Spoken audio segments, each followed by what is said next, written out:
Okay, so I'm Jack Mayer. I live in Middlebury. I'm a retired pediatrician and a public health epidemiology person in my past. We're here as part of Indivisible Middlebury, which is a nationwide organization and there are 8 chapters of Indivisible in Vermont. And we're here to both honor the legacy of Martin Luther King Jr., to make America a more perfect union, and also to move forward on his legacy to root out racism and economic inequality.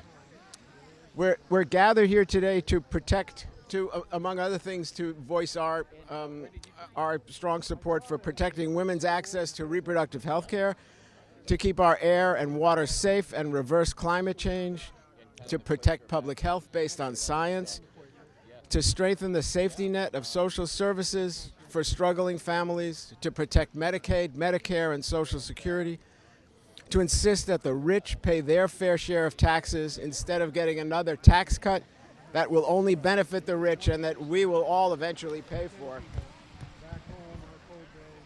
and to reverse the demonization of the LGBTQ plus population. We're protesting and bearing witness to Trump's cruelty. Thomas Homan, Homeland Security Secretary, and Stephen Miller, the presidential advisor, are poised to round up undocumented migrants, separate families, incarcerate children in internment concentration camps, and this is unacceptable. Trump won by only 1.5% of the vote, and he won less than a majority of the vote. This is hardly a mandate for his agenda of hate.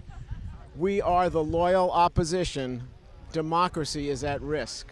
Well, I'm here because I feel it's important to stick up for opposition to Trump and Project 2025.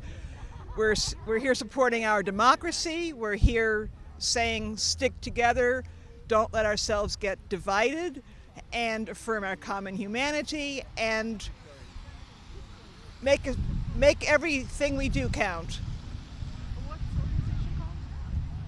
Indivisible Middlebury is the organization that put this together, and basically it's an advocacy group for pro-democracy, anti-Trump, and anti-racism, anti-militarization, military actions against our own people, anti-cutting the social safety net.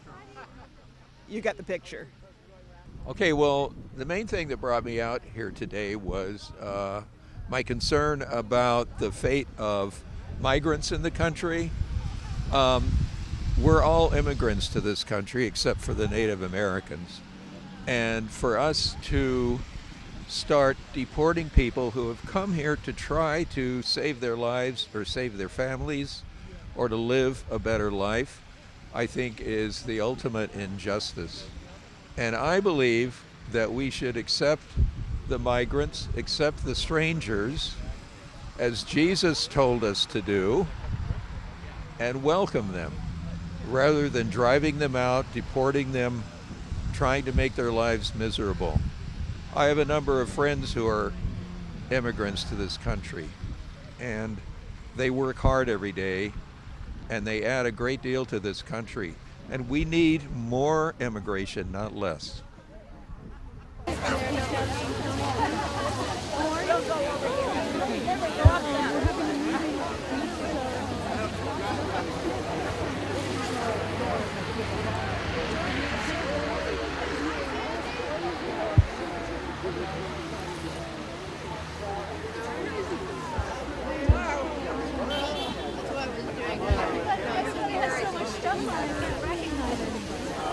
Sure. Well, my name's Sarah, and I live in Bristol, and I'm really concerned about Project 2025 and everything that Trump and his allies are doing.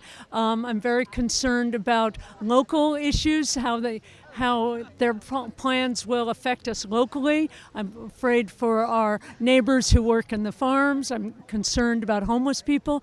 I'm concerned about myself because he's talked about getting rid of Medicare and Medicaid.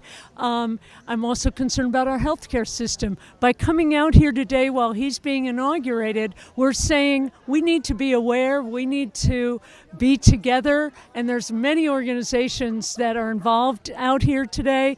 For instance, I'm with a group called Indivisible. We have a chapter based in Bristol. There's also an Indivisible Middlebury. There are 16 other Indivisible groups in Vermont, but there are also groups like Move On and Planned Parenthood and ACLU and Migrant Justice. There are many groups of people that care about this issue and want to make sure that our federal government, our state, and our local are taking care of people. That's what government's supposed to do. It's not supposed to be run by the billionaires and oligarchs. It's supposed to take care of people. And we're out here saying, yes, do that. I despise Trump and everything he stands for. And I'm really fearful of what will happen in the next 4 years. I'm very hopeful that the midterms in 2 years will show tremendous resistance. And then we'll get people who will sweep out the Republican domination in Congress, but the suffering and the damage that can be done in 2 years is considerable. And I really hate to see that happening. I hate to see the erosion of democracy in our country, and I hate to see the dominance by oligarchs, the dominance by business interests, the dominance by wealth, sheer wealth, instead of the will of the people and democracy. So that's what brought me out today.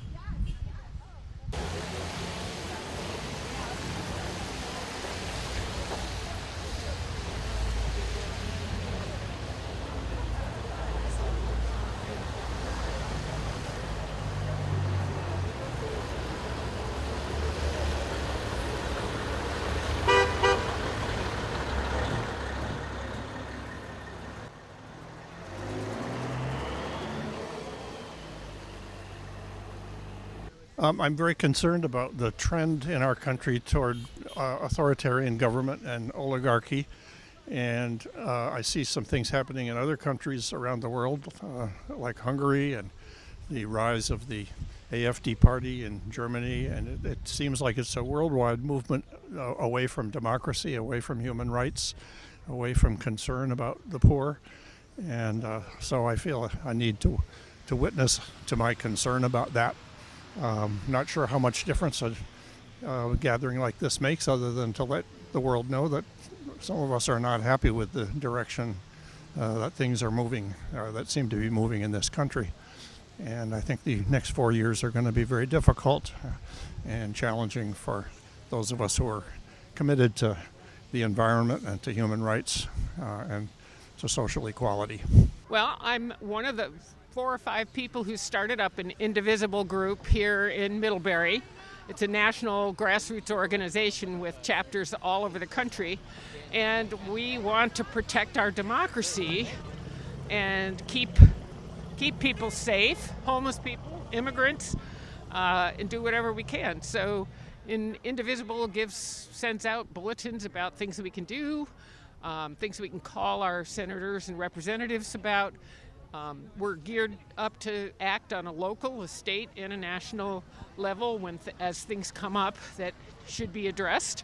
And hopefully we're going to be growing and growing. I'd love to see the turnout here, and we've got lots of other groups that are represented besides Indivisible, and that's wonderful.